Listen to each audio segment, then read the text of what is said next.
Welcome to this introduction to the newly formed Language and Literacy in Education Network. Let's start by considering our goal. We're committed to the advancement of the literacy and learning achievements of all students. So it goes back to decades ago when people were very concerned about equity, and we still are. So of all students throughout the years of schooling, so whereas a lot of the emphasis these days is on early literacy, our interest is all the way through school and beyond. What sets us apart though, we recognise the fundamental role that language plays in teaching and in learning, as students seek to comprehend and compose increasingly complex print, spoken and multimodal texts.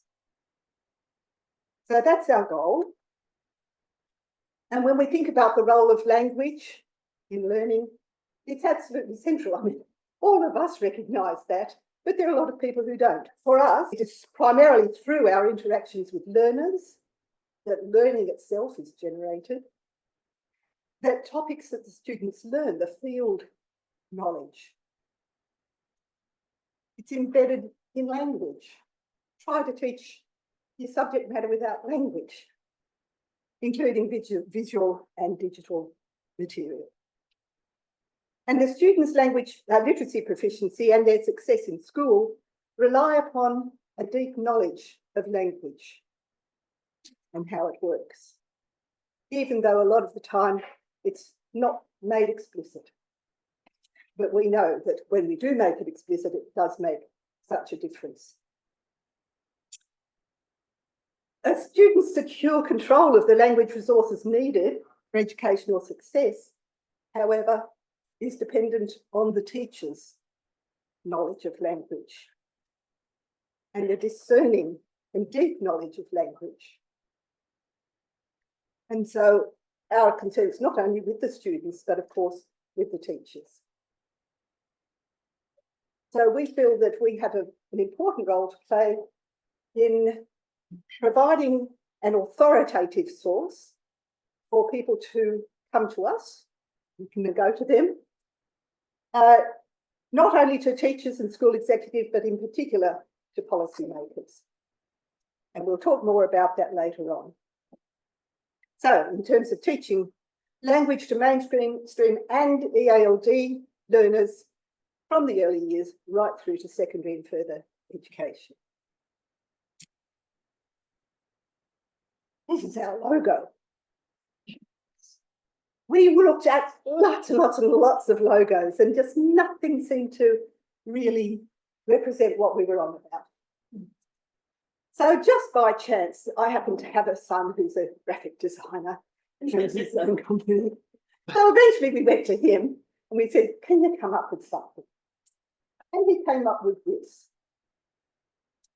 So it represents a network, a community of teachers, teacher educators and researchers working together. Now, the three is important. Of course, we have to pay homage to Michael and his love of the rule of three. So 3 phases of language development. 3 meta functions, 3 elements of the clause in terms of the experiential, and his adage of learning language, learning through language, and learning about language. So it's a very semiotically meaning-packed logo. Now, we've organised into a number of committees where we have Annette Turney and Damon Thomas as our executive officers, and they've been doing a fantastic job in getting this underway. We have an advisory committee. Pauline Jones, Trish Weeks, Brian Dare and myself, Bev Derevyanka. We've also got an expert panel, and we're very privileged to have a number of leaders in the field agreeing to provide support to our network, both in terms of providing advice when we ask for it, but also becoming involved with some of the committees. I won't read it all out, but these are some of our expert panels, panel members. We have leaders in the field. We have presidents of other literacy associations, so we're working closely with other associations. And we have a number of international experts. Now, we've organised ourselves into a number of committees representing what we feel are our main concerns at the moment. So we have the Centre for Language and Literacy in Education Research and Policy, led by LLEN, the Professional Learning and Teaching Materials Consortium, led by Pauline and Kathy, who can't be here today. Higher Education and Teacher Education Team, led by Lisa, Erica and Jemana. The International Committee, very importantly, Teacher Voices, because we really want to get teachers involved. And what we're calling the Outreach Team. So we're going to now go through each of those teams. Pauline's going to introduce them and just find out what they're all doing. The Centre for Language and Literacy Education Research and Policy. It's my pleasure to introduce Len to talk about what's happening there now. So that's our statement of objective. It reflects a bit what Bev was saying as the overall goal. So nurture, develop and promote a systemic functional semiotics community of researchers in language and literacy education and foster SFS research and publication agenda to consolidate, advance and disseminate our ongoing educational linguistic semiotic initiatives. So when we put the call out for people who would be interested in joining this group, we said, look, this is a group of activists. There are no passengers in this group. You know, if you're going to be involved, you have to do something. And look, I was overwhelmed. Just all these people just said yes. We're ready to do it. And so again, I'm not going to read out all those names because there's 3 pages of it. And you can see that we've got people representing all different areas, different universities, different locations. And a really formidable team has been put together. So a great number of great people and very keen to work with us. So we've had a couple of meetings online, very well attended, I might say. And the result of that is that the subgroups that I'll mention in a minute have been meeting, and the whole group's going to come together again at the end of this month and appraise where we're up to. So these are the groups. There are 5 key functional groups at present. So there's a group on research and publications, and led by Nathan at UNE. And so the kind of role there is identifying and prioritising research issues where SFL could make a significant contribution, and encouraging SFL researchers, HDR candidates to consider identified priorities. So we're trying to expand beyond the major funding opportunities to mobilise research which is doable, manageable, and hopefully can get some clear empirical outcomes that can advance the cause. So that's the first group. The research sharing, so this is David, Vinto, Jagan and Tu. So this is on the one hand, operating the mechanisms we have already through these seminars, through Vinto's Free Linguistics Conference, through ASFLA and the ALIA conferences, and to find ways of getting teachers involved. So that team is working on that initiative.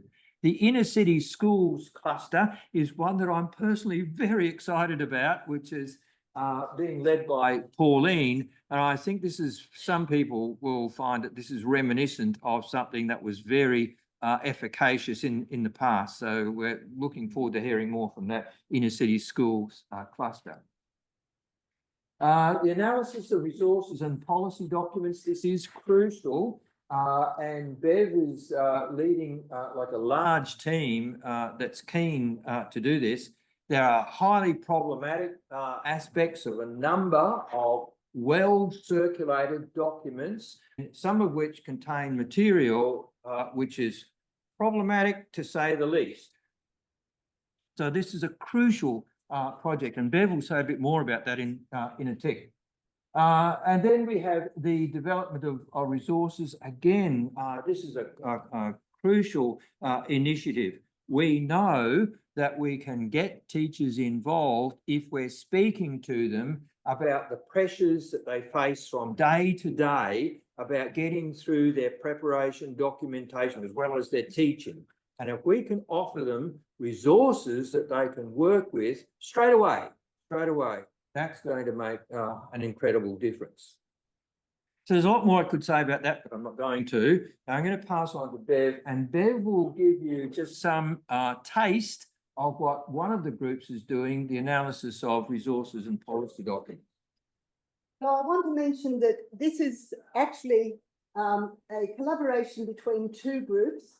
One group is analysing all of those policy documents, commercial resources that are out there, and really looking at how they represent language. So we're looking at the scope and sequences that are out there. There are a number of different scopes and sequences of language development. And we're also looking at the kind of meta-language that is being used and the model of language that underpins meta-language. So we're looking at all of those policy documents. So the big one, the Australian Curriculum English, and then selected state ones, the New South Wales English syllabus, the South Australian one. We'll be looking at NAPLAN, the literacy learning progression, and the CARA and BCAA glossaries. And then we'll be looking at support materials that are out there, some of them provided by AERO, the Australian Education Research Organisation, the multitude of units of work that are coming from all the different states, some better than others. OCA materials, very powerful. The writing revolution, which if you're familiar with it, has really infiltrated everything that's being done, and other materials that are on the internet. So that's what we're analysing at the moment. And just to make a few observations from our analysis so far, that the scope and sequences that they provide differ across, I mean, to a certain extent we would expect that, but it's very odd that they can see that there's a different progression. But the scope and sequences don't appear to be sufficiently grounded in theory and research in many instances. Quite often we look at what they're proposing for early primary and we think, I don't think I would have put that down there. Or we look at later secondary and we think, surely they've done that in primary. The different and at times contradictory models of language are being used, which is a real problem and very, very confusing for teachers, because of materials often contain misconceptions, particularly, I mean, it's actually quite astounding how much functional language is referred to in these documents. We found that quite surprising, but a lot of them really don't explain well what they mean by these terms or the model itself. The use of meta-language varies. They're drawing on different models of language, and so, you know, again, very confusing for teachers. Because of this, teachers need copious support in interpreting and in applying the policy documents and support materials in a productive way. On the basis of that, what do we feel that LLEN can offer? First of all, advice to policy and support materials developers regarding a coherent model of language and a consistent meta-language. We've already started on that, and we've had some quite productive results from it, from talking to some policymakers. And we can offer support for teachers and teacher educators in terms of enhancing their knowledge about language and providing accessible, practical teaching resources grounded in sound theory and research. Our next group is the Teacher Voices group. So Margaret Turnbull is going to talk about what they've been up to. I'd first like to introduce the two other people that I'm working with at the moment. And I'm thinking that one of them at least is online. So I'm co-convening with Kate Cash, and Kate Cash is from Victoria. She's had a wealth of literacy experience. She's a literacy leader down in Victoria, and she's also had experience working in state schools, independent schools, and the Catholic system, I think, as well. So she's got a wealth of experience. Another person that I'm working with is Lynette Lingard, and Lynette is currently a private a specialist, working EALD specialist, sorry, working as a tutor with Lexis Ed after having done a whole lot of work across other in the schooling system in Queensland. So we're very interested in really just building up the skills of teachers and their knowledge so that they're better practitioners. But one of the things that's come out of the group, from the group of teachers that's expanding rapidly, is that they want to be equipped to be better advocates. And I think that's coming through quite loudly from them. That means they don't just want to be able to be better practitioners, but they want to be able to have the tools to convince others that this is a really important thing. So this is already, we're getting quite strong messages from our teachers about what they want. The other really strong message that's come through from our teachers so far is that it's not just thinking about teachers as the practitioners, but also thinking about the leaders in schools and how we can target leaders in schools, because they're the ones that need to be on side if you're going to change practice in a way that's not just in one classroom, but has a bigger impact across subject areas. So that's a really important message that's come through. So there we are. You can see that it's heavily laden with Victorians and Queenslanders. And at this stage, there's not too many from New South Wales, but we're building the team. You can also see that we've also got somebody from the US already. So we've started to grow and become even international, but we're hoping to expand. We have in mind that after growing to the other states and territories in Australia and growing our group, we'll start to set up our smaller networks so that we can work more strategically on some of our activities. And so this is so we've got 6 broad activities areas of activities that we're working around. We're looking at developing some case studies of good practice in schools, plus videos, teacher and student testimonials are coming through. We're looking at not just having these one pages that can sit on the website, but also having links to explainers so that teachers can see at a glance, not just a set of strategies that works in context, but also they can go further and find out how, get some explainers about the language and how that works and why it's being used in that particular context. Looking at sharing resources and effective practice, as well advocacy. The teachers feel very strongly that they need to be, as I said, they need to be active advocates for language learning, and so kind of things that they're looking for are language explainers. They also, and this was a little bit troubling for me, they were looking for data, and you know that what has legs in schools is quantitative data, surprise, surprise.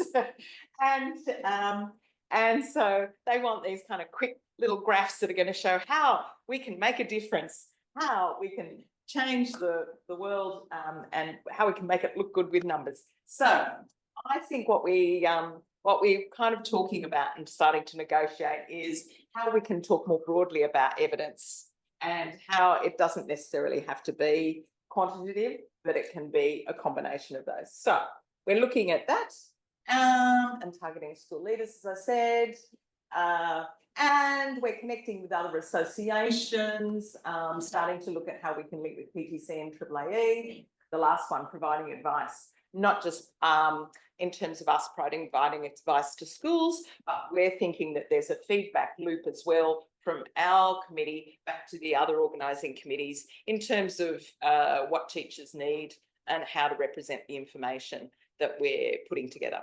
So that's just an example of a quick one-page case study that we're putting together. We've got several of them already. It's just focusing on, that one in particular is focusing on the referencing system, and a very simple one. A whole lot of the teachers are putting different ones together. They're also very interested in what you were saying before about a scope and sequence. That was top of mind because the issues that they're having with the curriculum, that they can't see language in the curriculum, they don't have a coherent sense of the curriculum. So that's very much a voice that's coming from the teachers, very much. Now over to the Professional Learning and Materials Publication Consortium with the conveners Pauline Jones and Kathy Rushton. There's our members. As you can see, there's quite a few people who've long-term engaged with SFS work, that work with one eye on the theory and the other eye on the profession, who are already engaged in professional learning and publication. So we've had, I think, 3-4 meetings now. Our aims are to promote LSFS, genre-informed professional learning programs, and to investigate creation and dissemination of curriculum materials, including those for EALD. So when we first met, we talked about the issues that have come up for teachers. They're time poor. Lots of initial teacher education now is modularised, so it's difficult for teachers to develop a sort of incremental knowledge about language. Fewer teachers are in a position to be able to take those extended master's courses now, postgraduate courses. So these were our immediate objectives that we talked about. Were let's rally around, get together our existing SFL programs, collect documents for teacher reference, classroom resources, and scope and sequence. So the scope and sequence is taking a little bit longer, and that's the one that overlaps with the research group's activities. But what we set up immediately was 2 working groups, so 2 pieces of work, one to map those, what we might call teaching support, and Trisha's led that piece of work, and Brian's leading the second piece of work, the scope and sequence of genre and language. So this is materials that are, very overtly developed by SFL practitioners, and some of them, building on work that goes back about 40 years. So I don't expect you to read this, but this is the database of teaching support, teacher reference materials, professional learning. So there's over 50 entries in there. And eventually there'll be 3 PDFs for each of those areas on the website. But a little bit of a sense of the types of, these are a bit crude, it's me graphing, so I'm sorry, but anyway. As you can see, of the types of resources, we've got a lot of classroom resources that are student workbooks, some of the PETA material that is very practically oriented. Teacher reference includes textbooks and then other PETA books that are a little bit more recontextualising theory. And then the professional learning courses that are in the main taken by 4 or 5 people who are members of the group and have been involved long-term in those sorts of activities. And some, often it's not unusual for someone to be involved in PL and be developing classroom resources too, so that there's support for teachers.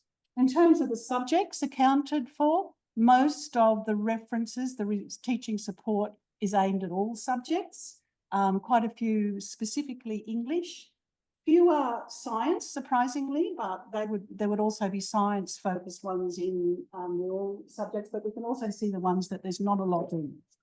In terms of the year level, these are the specifically year levels that are identified in the database.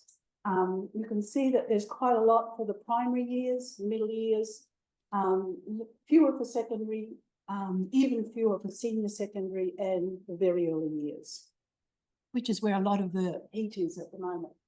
And then in terms of publisher and institution, this also includes people's affiliations, which is why UC, University of Sydney comes up. But we can see Peter as comes up most often. And I think that's because over the years there's been an emphasis and participation of SFLs in that. Literacy Works, again, a lot of materials for student workbooks. In fact, most student workbooks in the database are put out by Literacy Works. Lexis Ed, because of the number of different courses it has, this doesn't capture the intensity of some of these programs like Reading to Learn and Living Data Literacy, but because they come as one sort of block. Also, New South Wales Teachers Federation suggests that there are teacher unions who are interested in our work, and the more conventional publishers. What's not captured here is the department ones, and because we're looking at SFL focused, and what's missing is the South Australian materials, but the South Australian department has put out quite a lot. They come up in our other project. So then the genre mapping and scope and sequence work that Brian's been leading, this is just an idea to give you a visual. This is the sort of thing we mean. There's quite a few around that were gathered. And they've been divided into genre maps, those that sort of provide, I guess, a classification of the genres. We could identify 3 of those so far. The South Australian Learning Area genre maps, David Rose's Reading to Learn genre list, and also more South Australian. That's heavily informed by Lexis Ed work. And then in terms of scope and sequence documents, these are ones that try to put some kind of developmental description in. So the aim of these is to find several and eventually have them on the website with a short description of what they're intended for and why. We've talked about whether or not it's possible to have a general scope and sequence of genre, something that's accessible, theoretically sound, but accessible for schools and teachers. So that's what we've been doing. Our next future possibilities are develop a statement of principles for materials and resources, such as for example, what is it that we value, the centrality of meaning, the text as the starting point, etc. This is an overlap with the research team, a glossary of technical terms with their classroom-friendly versions, mapping what we do up to with AI, a scope and sequence of teachers' knowledge about text, which is a little bit different from the other ones, and also, and we've talked about this from the beginning, those of us who aren't involved in publishing materials regularly will think about doing so. So that's that group. And I'll keep moving on. I'll hand over to Erica, who's going to talk about the higher ed group. This is us, Erica and Germana. So we're heading up the higher ed ITE. It's basically to provide support for and promote the work of those who are working with SFS in higher education, including initial teacher education. We've got a few members. I've been trying to get as many members from as many different states as possible. We are looking to snowball our membership to try and get a broad representation. And I guess also a broad representation in terms of having people who are working in initial teacher education, but also people who are working in other fields, but working with literacy in those fields and systemic functional linguistics. Yeah. So if you know people who are interested, drop us a line. Now, for the moment, we're going to be working on basically 3 broad subcommittees. And I'll just talk about each of them briefly and what we plan to do. I think one of the low-hanging fruits is going to be to survey the courses that are around that use SFL. That will be good for a number of reasons. First of all, we'll get a good picture of what's going on in Australia, how much SFL there is in undergrad and postgrad, where it is, where we've got a foothold in initial teacher education.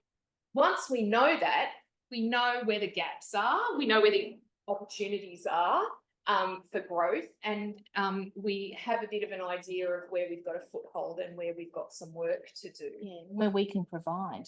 That's right, where we can provide support and how we can link people up so that we're not all recreating the wheel. So if you're teaching in initial teacher education and literacy here, perhaps you'd like to know what someone else is doing in initial teacher education, EALD over here, and get those connections going. And so I think having a map of what's going on in universities with language and literacy education will enable us to be able to get together as researchers in different unis and think about doing some scholarship of teaching and learning. So linked to that first thing then is the network of SFL academics. So a network of people, I know we've got ASFLA already, but ASFLA encompasses a range of people who aren't necessarily all working in education. So this would be a group of people who are working with SFL in literacy and language education in order to be able to share their work, to advocate and to think about, you know, to discuss the trends and to facilitate collaboration. Also, from my point from before, looking at academics in other fields and whether they're using SFL and, you know, getting them together and forming a network with those academics, for example, in engineering or in IT or nursing and so on, and law. And then the final thing that we want to do is work on AI. So this is a link with Pauline's group. And Lucy McNaught is going to lead up this subcommittee. She's raring to go and she has a group of people who are raring to go. And so that's pretty much started and is about to go gangbusters. So to think about using AI in higher education in a principled way. What knowledge about language do you need in order to do it well? And so that it's not just that we can all just use AI and it will work for everyone, but you actually need to know something in order to use it well and investigating that. So she's got a few ideas about what we could do in terms of thinking about things like prompt creation, generating actual AI engines, specific ones to do specific things. For example, things like modeling, deconstruction, editing, things like that, that we could use AI to do, and being able to integrate it into a teaching and learning sequence, and having a space where we can gather together people who are working on AI together to collaborate. Our next group is international, and Bev, were you going to present on David and Claire's behalf? I think Claire's somewhere around the world at the moment. This will be very quick because David is unwell and can't participate today. And Claire is somewhere out there, being very international. And last I heard, she was in the Atacama Desert, which says hi. So just very quickly, their objective is this group to form and lead a committee responsible for initiating discussions with SFL educators and researchers in various regions with a view to identifying and establishing similar networks internationally and forming an international collaboration. Assigning to each member of the committee a specific job, and that's something that I did want to mention earlier. This is not the kind of association where you just pay to be a member and then you get your newsletters, etc. these are working parties. If you want to become a member, there are jobs to be done. Now, I know that they've done a lot of work already, but I haven't got access to it. So we'll hear from them at some later stage, I think. And let's hand over to Trish now, who's going to be talking about the amazing work that she and Marty have been doing on the outreach. Thanks, Trish. Thank you. Hi, I'm here to talk about the outreach group, and Marie Lorby is the leader of that group. She's the general manager of Lexis Education in Melbourne. So she's the leader, and I am involved with it. But I just want to acknowledge all the work Marie has done. She's definitely been leading the work on the website. Idin has been involved as well. So the objective of the group is to lead the development and execution of marketing and communications efforts to build awareness of LLEN's mission and work in particular. So to promote the mission in target audiences, and we think this group would be certainly wanting to target policymakers in conjunction with other groups, but also media. And to develop and implement marketing and communication strategy, and to collaborate with other committees. The big project we've been working on is the website, because the website is for all of the initiatives. And I'm happy today to show you a little bit of a preview of the website. It is not live yet. I'm going to show you some screenshots. For 6 weeks we've got had a turnaround, and ASFLA has funded the access to our platform, which is Squarespace. So these screenshots are not, these are just hints of what it's going to look like. So we have our fabulous logo, as you can see, but I just wanted to point out the navigation, which you can't really see clearly. So I'll just tell you what that is. The website will not be organised for each committee. How it will be organised is one for About LLEN, which will involve about the network, the team, network activities, and get involved. One page will be about the approach. If we want to have somewhere where people can go to find out about the theory of SFL and SFS, pedagogy and the evidence. Then we have another page which will be resources, and there'll be resources for teachers and resources for researchers. Then a news tab for any upcoming events and all kinds of conferences, seminars, anything like that, and courses for teachers. They'll be free eventually. And then a final one, which is a blog. So we will have, each of the committees will be submitting outsider friendly materials in blog format, and I'll show you some of those. So that's our draft at the moment that we're working towards of the layout. So I'll just show you some of the slides. This is the homepage with the goal on it. It looks very small here, so don't worry if you can't read it, but when it goes live, you'll be able to see it tonight much more clearly. So we'll have our objectives there, readable information about what we're about and also what LLEN is about. And this is the sort of language we're using. So it's persuasive and friendly to outsiders, teachers, researchers, and hopefully very persuasive. And as I mentioned, what we do, research, a professional community and resources, that sort of thing. And there'll be photos of all of us on the website, so people can see that it is the power of having lots of people involved. It's not just lists of names. So these are our executive officers, and there's a little video there just showing you so far how it's looking. And I nearly wore that top today. And so all the people involved will hopefully have photos up there too, so it looks like we're real people with bios there, so they'll know who to get to. That's Marie, if you don't know Marie.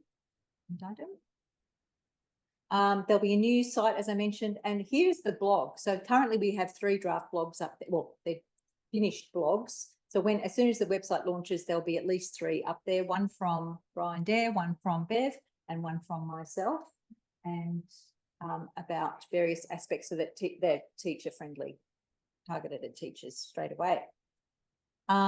And this is an example. This is Bev's blog. And as you can see, what do we mean by a functional approach? We've got some fairly foundational information there that should be great. And also for for teacher educators as well. These sorts of things would be wonderful for that, with links to other things. On the website so far, we'll also have, we're collecting free resources for teachers, so they'll be able to download lessons that they can use straight away, as well as access to the database of materials. There'll be a lot of, the website will be able to house materials that teachers can click on and get straight away. And we are just starting to collect those. So we'll, you know, later on, we will be asking the community to submit those sorts of things that we can add to the things that are available for teachers, policymakers and researchers that they'll want to have. So at the moment, we can store those on the website.